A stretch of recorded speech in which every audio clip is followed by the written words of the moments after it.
ಕಳೆದ ಏಪ್ರಿಲ್ 19ರ ಬೆಳ್ಳಂಬೆಳಗ್ಗೆ ಉತ್ತರ ಪ್ರದೇಶದ ಡಿಯೋರಿಯಾದ ತರ್ಕಾಲ್ವಾಲ್ ಪೊಲೀಸ್ ಸ್ಟೇಷನ್ಗೆ ಪಕ್ಕದೂರಿನ ಒಬ್ಬ ರೈತ ಫೋನ್ ಮಾಡಿದ್ದ.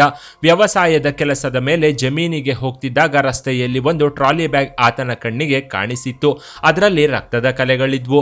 ಅಲ್ಲದೆ ಒಂದು ರೀತಿಯ ದುರ್ವಾಸನೆ ಕೂಡ ಬರ್ತಿತ್ತು. ತಕ್ಷಣವೇ ತಮ್ಮ ಗ್ರಾಮದ ಹಿರಿಯರಿಗೆ ಕಾಲ್ ಮಾಡಿದ್ರೆ ಅವರು ಪೊಲೀಸರಿಗೆ ತಿಳಿಸುವಂತೆ ಹೇಳಿದ್ರು.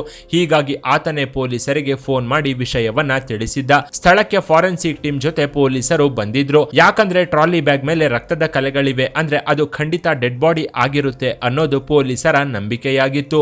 ಪೊಲೀಸರು ಬಂದೊಡನೆ ಟ್ರಾಲಿ ಬ್ಯಾಗ್ ನ ಜಿಪ್ ನ ಓಪನ್ ಮಾಡಿದ್ರು. ಅದರಲ್ಲಿ ವ್ಯಕ್ತಿಯೊಬ್ಬನ ಮೃತದೇಹವಿದ್ದು ಮುಖದ ತುಂಬಾ ಗಾಯಗಳಾಗಿದ್ವು. ಅಂದ್ರೆ ಬಲವಾದ ಆಯುಧದಲ್ಲಿ ತಲೆಗೆ ಹೊಡೆದಿದ್ದಾರೆ ಅಂತ ಪೊಲೀಸರು ಭಾವಿಸಿದ್ರು. ನಂತರ ಗ್ರಾಮದ ಜನರನ್ನ ವಿಚಾರಿಸಿದ್ರು. ಆಗ ಮೃತ ವ್ಯಕ್ತಿ ಆ ಗ್ರಾಮದವನೇ ಅಲ್ಲ ಅನ್ನೋದು ಪೊಲೀಸರಿಗೆ ಗೊತ್ತಾಗಿತ್ತು. ಅಲ್ಲದೆ ಪೊಲೀಸ್ ಸ್ಟೇಷನ್ ಅಲ್ಲಿ ಯಾವುದೇ ಮಿಸ್ಸಿಂಗ್ ಕಂಪ್ಲೇಂಟ್ ಕೂಡ ದಾಖಲಾಗಿಲ್ಲ.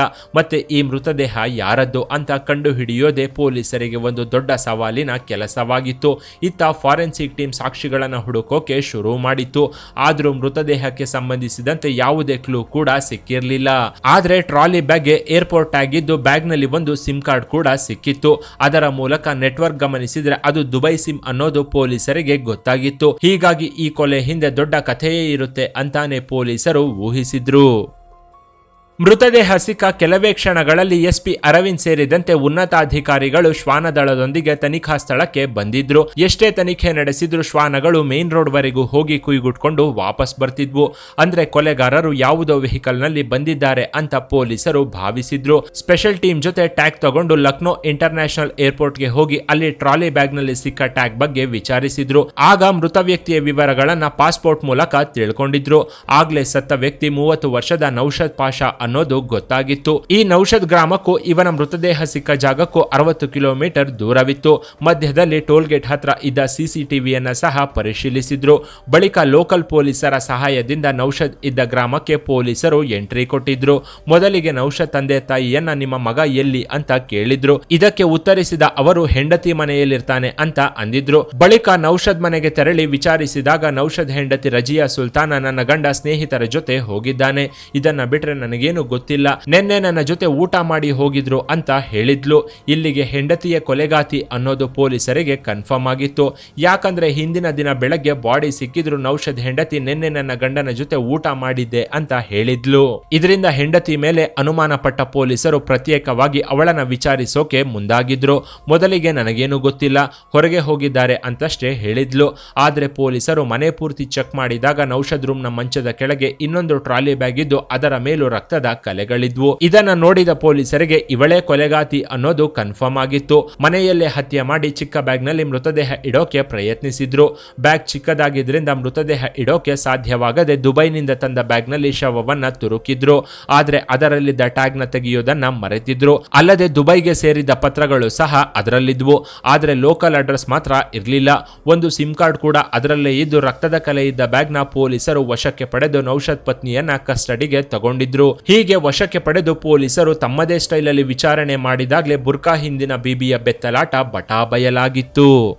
ಕೊಲೆಯಾಗಿದ್ದ ನೌಷದ್ ತನ್ನ ಕುಟುಂಬಕ್ಕಾಗಿ ಕೆಲಸಕ್ಕೆ ಅಂತ ದೇಶವಲ್ಲದ ದೇಶಕ್ಕೆ ಹೋಗಿ ಕಾರ್ ಡ್ರೈವರ್ ಕೆಲಸ ಮಾಡಿಕೊಂಡು ಜೀವನ ಮಾಡ್ತಿದ್ದ. ಊಟ ನೀರಿಲ್ಲದೆ ಅದೆಷ್ಟೋ ರಾತ್ರಿಗಳನ್ನ ಕಳೆದಿದ್ದ. ಹೀಗೆ ಹೊಟ್ಟೆ ಬಟ್ಟೆ ಕಟ್ಟಿ ದುಡಿದ ಹಣವನ್ನ ಹೆಂಡತಿಗೆ ಕಳಿಸ್ತಿದ್ದ. ಇವನ ಹೆಂಡತಿ ಹೆಸರು ರಜಿಯಾ ಸುಲ್ತಾನ ಅಂತ. ಅತ್ತ ಗಂಡ ದುಬೈನಲ್ಲಿ ಕಷ್ಟಪಡ್ತಿದ್ರೆ ಇತ್ತ ಹೆಂಡತಿ ಕೂಡ ಬೆವರು ಸುರಿಸಿ ಕಷ್ಟಪಡ್ತಿದ್ಲು. ಆದ್ರೆ ಅದು ಬೆಡ್ರೂಮ್ ನಲ್ಲಿ ಪ್ರಿಯಕರನ ಜೊತೆ ಅನ್ನೋದು ಗಮನಾರ್ಹ. ಒಂದು ಕಡೆ ಗಂಡ ಕಷ್ಟಪಡ್ತಿದ್ರೆ ಇನ್ನೊಂದು ಕಡೆ ಹೆಂಡತಿ ಮೊದಲು ಕಷ್ಟಪಟ್ಟು ಆಮೇಲೆ ಸುಖ ಪಡ್ತಿದ್ಲು. ಹೀಗೆ ರಜಿಯಾ ತನ್ನ ಗಂಡನ ಸ್ವಂತ ಅಕ್ಕನ ಮಗನಾಗಿದ್ದ ರೋಮನ್ ಜೊತೆನೆ ಅಕ್ರಮ ಸಂಬಂಧವನ್ನ ಇಟ್ಕೊಂಡಿದ್ಲು. ಅವನಿಗೆ 27 ವರ್ಷ ವಯಸ್ಸು, ಇವಳಿಗೆ 30 ವರ್ಷ ವಯಸ್ಸಾಗಿತ್ತು. ಸ್ಟೇಷನ್ಗೆ ಕರ್ಕೊಂಡು ಹೋದ ಪೊಲೀಸರು ಏನಾಯ್ತು ಅಂತ ರಜಿಯಾನ ಕೇಳ್ತಿದ್ದಂತೆ ಒಂದು ಸಿನಿಮಾಗೆ ಬೇಕಿರೋ ಕಂಟೆಂಟ್ ಕಥೆಯನ್ನ ಪೊಲೀಸರ ಮುಂದೆ ಬ್ರಾ ಕಳಚಿದಷ್ಟೇ ಸುಲಭವಾಗಿ ಹೇಳಿದ್ಲು. ಏಪ್ರಿಲ್ 10ರಂದು ದುಬೈನಿಂದ ನೌಷದ್ ಭಾರತಕ್ಕೆ ಬಂದಿದ್ದ. 6 ತಿಂಗಳ ನಂತರ ಮನೆಗೆ ಹೋಗ್ತಿದ್ದೀನಿ ಅಂತ ಈತ ಬರುವಾಗ್ಲೇ ತಂದೆ ತಾಯಿ ಹೆಂಡತಿಗೆ ಗಿಫ್ಟ್ಗಳನ್ನ ತಗೊಂಡು ಬಂದಿದ್ದ. ತನ್ನ ಹೆಂಡತಿಗೆ ಅಂತಾನೆ ಹೊಸ ಫೋನ್ ನ ತಂದಿದ್ದ. ದುಬೈನಲ್ಲಿ ಕಾರ್ ಡ್ರೈವರ್ ಆಗಿ ಕೆಲಸ ಮಾಡ್ತಿದ್ದ ನೌಷದ್ ಊರಿನಲ್ಲಿ ಮನೆ ಕಟ್ಟಿದ್ಮೇಲೆ ಕುಟುಂಬದವರೊಂದಿಗೆ ಇಲ್ಲೇ ಇರಬೇಕು ಅಂತ ಅನ್ಕೊಂಡಿದ್ದ. ಇದಕ್ಕಾಗಿನೇ ದುಡ್ಡು ಕೂಡಿಡ್ತಿದ್ದ. ಚೆನ್ನಾಗಿ ಮನೆ ಕಟ್ಕೊಂಡು ಕೈಯಲ್ಲಿ ಸ್ವಲ್ಪ ದುಡ್ಡಿಟ್ಕೊಂಡು ಕುಟುಂಬದವರೊಂದಿಗೆ ಒಳ್ಳೆ ಜೀವನ ನಡೆಸಬೇಕು ಅನ್ನೋದು ಇವನ ಕನಸಾಗಿತ್ತು. ಹೀಗೆ ಏಪ್ರಿಲ್ 10ರಂದು ಬಂದು ಊರು ಸೇರಿದ್ದ. ತುಂಬಾ ದಿನಗಳ ನಂತರ ಮನೆಗೆ ಬರ್ತಿರೋದ್ರಿಂದ ಅವನ ಖುಷಿಗೆ ಪಾರವೇ ಇರಲಿಲ್ಲ. ಆದ್ರೆ ನೌಷದ್ ಊರಿಗೆ ಕಾಲಿಡೋಕು ಮೊದಲೇ ಅವನಿಗೆ ಒಂದು ಶಾಕ್ ಕಾದಿತ್ತು. ನೌಷದ್ ಸ್ನೇಹಿತರು ಎಚ್ಚರಿಕೆ ಕೊಟ್ಟಿದ್ರು, ನಿನ್ನ ಹೆಂಡತಿ ವರ್ತನೆ ಸರಿಯಾಗಿಲ್ಲ, ನಿನ್ನ ಅಕ್ಕನ ಮಗನ ಜೊತೆನೆ ಅಕ್ರಮ ಸಂಬಂಧವನ್ನ ಇಟ್ಕೊಂಡಿದ್ದಾಳೆ, ಅವನು ದಿನ ನಿಮ್ಮ ಮನೆಯಲ್ಲೇ ಇರ್ತಾನೆ, ಹೀಗೆ ದಿನ ಒಂದಲ್ಲ ಒಂದು ಪಾರ್ಟಿ ನಡೀತಲೇ ಇರುತ್ತೆ, ಅದಕ್ಕೆ ನಿಮ್ಮ ಅಕ್ಕನ ಮಗ ಮನೆಗೆ ಬಂದು ಹೋಗ್ತಿರ್ತಾನೆ ಅಂತ ಹೇಳಿದ್ರು. ಇದನ್ನ ಕೇಳಿದ ನೌಷದ್ಗೆ ಕೋಪ ಉಕ್ಕೇರಿತ್ತು. ಆದ್ರೆ ಇದು ನಿಜವೋ ಸುಳ್ಳೋ ಅಂತ ತಿಳ್ಕೊಳ್ಳೋದಕ್ಕೆ ಹೆಂಡತಿಯ ಫೋನ್ ಚೆಕ್ ಮಾಡಬೇಕು ಅಂತ ಅನ್ಕೊಂಡಿದ್ದ. ಮನೆಗೆ ಬಂದ ನೌಷದ್ ಏನು ಗೊತ್ತಿಲ್ಲದವನಂತೆ ಹಾಯಾಗಿದ್ದ. ಇತ್ತ ಹೆಂಡತಿ ಕೂಡ ಗಂಡ ಬರ್ತಿದ್ದಂತೆ ಪ್ರಿಯಕರನಿಗೆ ಹೇಳಿ ಮನೆಗೆ ಬರದಂತೆ ತಿಳಿಸಿದ್ಲು. ಹೀಗೆ ಮನೆಗೆ ಬಂದವನು ಹೆಂಡತಿಗೆ ಹೊಸ ಫೋನ್ ಕೊಟ್ಟು ಹಳೆ ಫೋನ್ ಅವನು ತಗೊಂಡಿದ್ದ.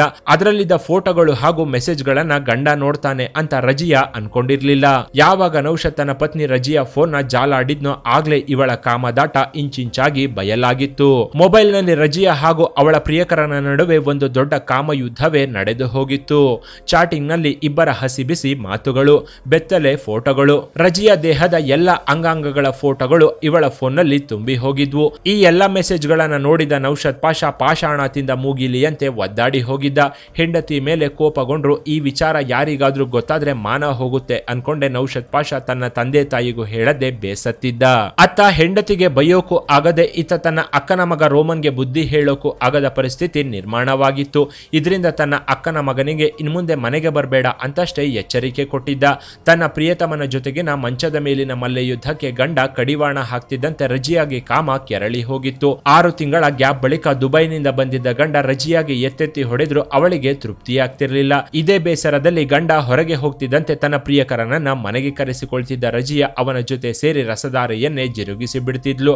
ಆಗ್ಲೇ ನಾನು ನಿನ್ನ ಜೊತೆಲೇ ಇರಬೇಕು ಅಂದ್ರೆ ನನ್ನ ಗಂಡ ನೌಷದ್ನ ಕೊಂದು ಬಿಡು, ನಮ್ಮ ವಿಷಯ ಗೊತ್ತಾದ್ರೆ ನನ್ನ ದುಬೈಗೆ ಕರ್ಕೊಂಡು ಹೋಗ್ಬಿಡ್ತಾನೆ, ನೀನು ಇಲ್ಲದೆ ನಾನು ಬದುಕೋದಿಲ್ಲ, ನಿನ್ನ ನಾನು ಮದುವೆ ಮಾಡ್ಕೊಳ್ತೀನಿ, ನಿನ್ನ ಜವಾಬ್ದಾರಿ ನನ್ನದು, ಹೀಗಾಗಿ ನಿನ್ನ ಮಾವನನ್ನ ಕೊಂದು ಬಿಡು ಅಂತ ನೌಷದ್ ಪತ್ನಿ ರಜಿಯಾ ಗಂಡನ ಕೊಲೆಗೆ ಮರಣ ಶಾಸನವನ್ನ ಬರೆದಿದ್ಲು. ಇದಕ್ಕೆ ಸರಿ ಅಂದಿದ್ದ ಇವಳ ಲವರ್ ರೋಮನ್ ಅವನ ಸ್ನೇಹಿತನ ಸಹಾಯ ತಗೊಂಡು ಆತನಿಗೆ 1 ಲಕ್ಷ ಕೊಡೋದಾಗಿ ಹೇಳಿ ತನ್ನ ಮಾವನನ್ನ ಕೊಲ್ಲೋಕೆ ಸಹಾಯ ಮಾಡುವಂತೆ ಕೇಳಿದ್ದ.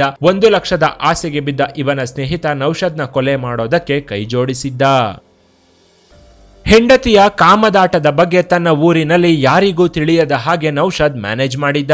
ಆದ್ರೆ ನೌಷದ್ ಹೆಂಡತಿಯ ಬೆತ್ತಲಾಟದ ಬಗ್ಗೆ ಇವನೊಬ್ಬನಿಗೆ ಬಿಟ್ಟು ಇಡೀ ಗ್ರಾಮಕ್ಕೆ ಗೊತ್ತಿತ್ತು. ನೌಷದ್ ಅಕ್ಕನ ಮಗ ರೋಮನ್ ಅಮ್ಮ ಏನೋ ಕೊಟ್ಟು ಕಳಿಸಿದಾಳೆ ಅಂತ ಆಗಾಗ ಮನೆಗೆ ಬರ್ತಿದ್ದ. ಹೀಗೆ ಬಂದವನು 5 ನಿಮಿಷಕ್ಕೂ ಹೆಚ್ಚು ಹೊತ್ತು ನಿಲ್ತಿರ್ಲಿಲ್ಲ. ಆದ್ರೆ ಏಪ್ರಿಲ್ 15ರಂದು ರೋಮನ್ ಮಾವನ ಮನೆಗೆ ಬಂದಿದ್ದ. ಆಗ್ಲೇ ನೌಷದ್ ಹೊರಗೆ ಹೋಗಿದ್ದ. ಗಂಡ ಬರುವಷ್ಟರಲ್ಲಿ ಒಂದು ರೌಂಡ್ ಎಂಜಾಯ್ ಮಾಡಿ ಬಿಡೋಣ ಅಂತ ರಜಿಯಾ ಹೇಳಿದ್ಲು. ಇದಕ್ಕೆ ಸರಿ ಅಂದ ರೋಮನ್ ರಜಿಯಾನ ಬೆತ್ತಲು ಮಾಡಿ ಬುಡ ಕುಟ್ಟೋಕೆ ಶುರು ಮಾಡಿದ್ದ. ತನ್ನ ಪ್ರಿಯಕರನ ಹೊಡೆತದ ಮುಂದೆ ತನ್ನ ಗಂಡನದ್ದು ಏನೇನು ಇಲ್ಲ ಅನ್ಕೊಂಡೆ ರಜಿಯಾ ತನ್ನ ಸೊಂಟವನ್ನ ಪ್ರಿಯಕರನಿಗೆ ಎತ್ತೆತ್ತಿ ಕೊಡ್ತಿದ್ಲು. ಕಾಮದ ಮದವೇರಿದ ರಜಿಯಾ ಮಂಚದ ಮೇಲೆ ನರಳಾಡ್ತಾ ಉಠಾಕೆ ತಡಪಾಸೆ ಮಾರೋ ಅಂತಾನೆ ಪ್ರಿಯಕರ ರೋಮನ್ನ ರೊಚ್ಚಿಗೇಳಿಸ್ತಿದ್ಲು. ಇನ್ನೇನು ಪ್ರಿಯಕರ ರಸದಾರಿ ಜಿನುಗಿಸ್ಬೇಕು ಅನ್ಕೊಳ್ಳುವಷ್ಟರಲ್ಲೇ ರಜಿಯಾ ಗಂಡ ನೌಷದ್ ಇದ್ದಕ್ಕಿದ್ದಂತೆ ಮನೆಗೆ ಬಂದಿದ್ದ. ಹೀಗೆ ಬಂದವನು ಏಕಾಏಕಿ ರೂಮ್ಗೆ ನುಗ್ಗಿದ್ದ. ಆಗ ಹೆಂಡತಿ ರಜಿಯಾ ಕಾಲು ಮೇಲೆತ್ತಿರೋದನ್ನ ಕಂಡ ನೌಷದ್ ಕೆಂಡಾಮಂಡಲನಾಗಿ ಹೋಗಿದ್ದ. ಹೆಂಡತಿಯ ಕಾಮದಾಟವನ್ನ ಕಣ್ಣಾರೆ ಕಂಡವನು ಅಳಿಯ ರೋಮನ್ ಕಪಾಳಕ್ಕೆ ಬಾರಿಸಿದ್ದ. ಇದರಿಂದ ಭಯಗೊಂಡ ಅವನು ಮನೆಯಿಂದ ಪರಾರಿಯಾಗಿದ್ದ. ಅದೇ ಕೋಪದಲ್ಲಿ ಹೆಂಡತಿಯನ್ನು ಹಿಡಿದು ಥಳಿಸಿದ್ದ. ಒಂದು ಕಡೆ ಗಂಡ ಬಾರಿಸ್ತಿದ್ರೆ ಇನ್ನೊಂದು ಕಡೆ ರಜಿಯಾ ಮುಜೆ ನೈಮಾರೋ ಅಂತಾನೆ ಬಟ್ಟೆಯನ್ನ ಹಾಕೊಳ್ತಿದ್ಲು. ಆದ್ರೆ ಮಾವ ಹೊಡೆದ ಕೋಪದಲ್ಲಿದ್ದ ಅಳಿಯ ರಾತ್ರಿ 9 ಗಂಟೆಗೆ ಮತ್ತೆ ಮನೆಗೆ ಬಂದಿದ್ದ. ಸ್ನೇಹಿತನೊಂದಿಗೆ ಬಂದ ರೋಮನ್ನ ನೋಡಿ ನೌಷದ್ ಮತ್ತೆ ಕೆಂಡವಾಗಿದ್ದ. ಮತ್ತೆ ಯಾಕೆ ಬಂದೆ ಅಂತ ಅದೇ ಕೋಪದಲ್ಲಿ ಕೇಳಿದ್ದ. ಆಗ್ಲೇ ಇವನು ತನ್ನ ಸ್ನೇಹಿತನಿಗೆ ಸನ್ನೆ ಮಾಡಿದ್ದ. ನೌಷದ್ ಹೆಂಡತಿ ರಜಿಯಾ ಮಚ್ಚನ್ನ ತಂದು ಪ್ರಿಯಕರನ ಕೈಗೆ ಇಟ್ಟಿದ್ಲು. ನನ್ನ ಮನೆಯಲ್ಲಿ ಏನು ನಡೀತಿದೆ ಅಂತ ನೌಷದ್ ಗಮನಕ್ಕೆ ಬರುವಷ್ಟರಲ್ಲೇ ಅವನ ತಲೆಗೆ ಮಚ್ಚಿನೇಟು ಬಿದ್ದಿತ್ತು. ನಂತರ ಸಿಕ್ಕ ಕಡೆ ಮಚ್ಚು ಬೀಸಿದ ಪರಿಣಾಮ ನೌಷದ್ ಸ್ಥಳದಲ್ಲೇ ಪ್ರಾಣ ಬಿಟ್ಟಿದ್ದ. ಮನೆ ರಕ್ತಸಿಕ್ತವಾಗಿತ್ತು. ಅದನ್ನ ರಜಿಯಾ ಬಟ್ಟೆಯಿಂದ ಕ್ಲೀನ್ ಮಾಡೋಕೆ ಶುರು ಮಾಡಿದ್ರೆ ನೌಷದ್ ಮೃತದೇಹವನ್ನ 4 ಭಾಗಗಳಾಗಿ ಮಾಡಿ ಅದನ್ನ ಮನೆಯಲ್ಲಿದ್ದ ಟ್ರಾಲಿ ಬ್ಯಾಗ್ಗೆ ತುಂಬಿದ್ರು. ಆದ್ರೆ ಆ ಬ್ಯಾಗ್ ಚಿಕ್ಕದಾಗಿದ್ರಿಂದ ಅದರಲ್ಲಿ ಇಡೋಕೆ ಸಾಧ್ಯವಾಗದೆ ನೌಷದ್ ದುಬೈನಿಂದ ತಂದಿದ್ದ ಲಗೇಜ್ ಬ್ಯಾಗ್ಗೆ ಅವನ ಬಾಡಿಯನ್ನ ತುಂಬಿದ್ರು. ಹೀಗೆ ಟ್ರಾಲಿ ಬ್ಯಾಗ್ ನಲ್ಲಿ ಮೃತದೇಹವನ್ನು ತುಂಬುವಾಗ ಗುರುತು ಸಿಗಬಾರದು ಅಂತ ಮುಖವನ್ನ ಚಾಕುವಿನಿಂದ ಕುಯ್ದು ಬಿಟ್ಟಿದ್ರು ಈ ಕಿರಾತಕರು. ಆದ್ರೆ ಮೃತದೇಹವಿರೋ ಬ್ಯಾಗ್ ನಲ್ಲಿ ಏನಾದ್ರೂ ವಸ್ತುಗಳಿದೆಯಾ ಅಂತ ನೋಡೋದನ್ನ ಇವರು ಮರೆತಿದ್ರು. ಅದರಲ್ಲಿ ಏರ್ಪೋರ್ಟ್ ನಿಂದ ಲಗೇಜ್ ಕಲೆಕ್ಟ್ ಮಾಡ್ಕೊಂಡಿದ್ದ ಟ್ಯಾಗ್ ಇದ್ದು ಅದನ್ನ ಗಮನಿಸದೆ ಹೋಗಿದ್ರು. ಬಳಿಕ ಅದೇ ದಿನ ರಾತ್ರಿ ಸ್ನೇಹಿತನ ಬೈಕ್ ನಲ್ಲೇ ಮೃತದೇಹವನ್ನ ಹೊರಗೆ ತಂದು ತಮ್ಮ ಊರಿನಿಂದ 60 ಕಿಲೋಮೀಟರ್ ದೂರದಲ್ಲಿ ಎಸೆದು ಮನೆಗೆ ಬಂದಿದ್ರು. ಟ್ರಾಲಿ ಬ್ಯಾಗ್ ನಲ್ಲಿ ಟ್ಯಾಗ್ ಇದ್ದ ವಿಷಯ ಇವರಿಗೆ ಗೊತ್ತಿರಲಿಲ್ಲ. ಮನೆಗೆ ಬಂದ ತಕ್ಷಣವೇ ಮನೆಯೆಲ್ಲ ರಕ್ತದ ಕಲೆಗಳಿದ್ದು ಅದನ್ನೆಲ್ಲ ಕ್ಲೀನ್ ಮಾಡಿದ್ರು. ಮೊದಲಿಗೆ ಮೃತದೇಹ ಇಡೋಕೆ ಯತ್ನಿಸಿದ್ದ ಟ್ರಾಲಿ ಬ್ಯಾಗ್ ನ ರಜಿಯಾ ಮಂಚದ ಕೆಳಗೆ ಇಟ್ಟಿದ್ಲು. ನೌಶಾದ್ ತಂದೆ ತಾಯಿಗೆ ಸ್ನೇಹಿತರನ್ನ ಮೀಟ್ ಮಾಡ್ಕೊಂಡು ಹಾಗೆ ದುಬೈಗೆ ಹೋಗ್ತೀನಿ ಅಂತ ಹೇಳಿ ಹೊರಟು ಹೋದ ಅಂತ ಕತೆ ಕಟ್ಟಿದ್ಲು. ದುರಂತ ಅಂದ್ರೆ ರಜಿಯಾ ಹಾಗೂ ನೌಶಾದ್ ದಂಪತಿಗೆ ಒಂದು ಮಗು ಇತ್ತು. ಕೊಲೆ ನಡೀತಿದ್ದಾಗ ಆ ಮಗು ಪಕ್ಕದ ರೂಮ್ ನಲ್ಲಿ ಮಲಗಿತ್ತು. ಆದ್ರೂ ಆ ಮಗುವಿಗೂ ತಿಳಿಯದ ರೀತಿಯಲ್ಲಿ ನೌಶಾದ್ನ ಕಥೆಯನ್ನ ಮುಗಿಸಿದ್ರು ಈ ಕಿರಾತಕರು. ಇನ್ನೂ ದುರಂತ ಅಂದ್ರೆ ಮಾರನೇ ದಿನವೇ ತನ್ನ ಪ್ರಿಯಕರ ರೋಮನ್ಗೆ ಫೋನ್ ಮಾಡಿ ಮನೆಗೆ ಕರೆಸಿಕೊಂಡ ರಜಿಯಾ ಗಂಡ ಸತ್ತ ದುಃಖದಲ್ಲೇ ಪ್ರಿಯಕರನ ಜೊತೆ ಮತ್ತೆ ಬೆತ್ತಲಾಗಿದ್ಲು. ಆದ್ರೆ 2 ದಿನಗಳ ಬಳಿಕ ತನ್ನೂರಿಗೆ 2 ಪೊಲೀಸ್ ಕಾರ್ಗಳು ಬಂದಿರೋದನ್ನ ನೋಡಿದ ರೋಮನ್ ತಕ್ಷಣ ಕೊಲೆಗೆ ಸಹಾಯ ಮಾಡಿದ ಸ್ನೇಹಿತನಿಗೆ ಫೋನ್ ಮಾಡಿ ವಿಷಯವನ್ನ ತಿಳಿಸಿದ್ದ. ನೌಶಾದ್ ಕೊಲೆ ವಿಚಾರ ಗೊತ್ತಾಗಿರ್ಬೇಕು, ಹೀಗಾಗಿ ಇಬ್ರು ಎಲ್ಲಿಗಾದ್ರೂ ಹೋಗ್ಬಿಡೋಣ ಅಂತ ಮಾತನಾಡ್ಕೊಂಡಿದ್ರು. ಆದ್ರೆ ಪೊಲೀಸರು ಕೊಟ್ಟ ಟ್ರೀಟ್ಮೆಂಟ್ಗೆ ರಜಿಯಾ ನಡೆದ ಎಲ್ಲಾ ವಿಷಯವನ್ನ ಇಂಚಿಂಚಾಗಿ ಬಾಯಿ ಬಿಟ್ಟಿದ್ಲು. ಬಳಿಕ ಊರು ಬಿಟ್ಟು ಪರಾರಿಯಾಗಿದ್ದ ಆರೋಪಿಗಳನ್ನ ಸಹ ಪೊಲೀಸರು ಬಂಧಿಸಿದ್ರು. ಇಲ್ಲಿ ಹಾಯಾಗಿ ಜೀವನ ನಡೆಸಬೇಕಿದ್ದ ರಜಿಯಾ ತನ್ನ ದೇಹದ ತೆವಲು ತೀರಿಸಿಕೊಳ್ಳೋಕೆ ಅಂತಾನೆ ಗಂಡನನ್ನ ಕೊಲ್ಲಿಸಿದ್ಲು. ಇತ್ತ ಚಿಕ್ಕ ವಯಸ್ಸಿನಿಂದ ಎತ್ತಿ ಮುದ್ದಾಡಿ ಬೆಳೆಸಿದ್ದ ತನ್ನ ಅಕ್ಕನ ಮಗನೇ ಮಾವನನ್ನ ಕೊಂದು ಮುಗಿಸಿದ್ದ. ಸದ್ಯ ಮಾಡಿದ ತಪ್ಪಿಗೆ ಇದೀಗ ಮೂವರು ಜೈಲು ಪಾಲಾಗಿದ್ದು ಈ ಕಿರಾತಕರಿಗೆ ಯಾವ ರೀತಿ ಶಿಕ್ಷೆ ಆಗಬೇಕು ಅಂತ ನಿಮ್ಮ ಅಭಿಪ್ರಾಯವನ್ನ ಕಾಮೆಂಟ್ ಮಾಡಿ. ಕೆಳಗಿನ ಡಿಸ್ಕ್ರಿಪ್ಷನ್ ಬಾಕ್ಸ್ ನಲ್ಲಿ ವಾಟ್ಸ್ಆಪ್ ಚಾನೆಲ್ ನ ಲಿಂಕ್ ಕೊಡಲಾಗಿದ್ದು ಅದನ್ನ ಸಹ ಫಾಲೋ ಮಾಡಿ. ಇನ್ನಷ್ಟು ಇಂಟ್ರೆಸ್ಟಿಂಗ್ ವಿಡಿಯೋಗಳಿಗಾಗಿ ಚಾನೆಲ್ ನ ವಿಸಿಟ್ ಮಾಡಿ.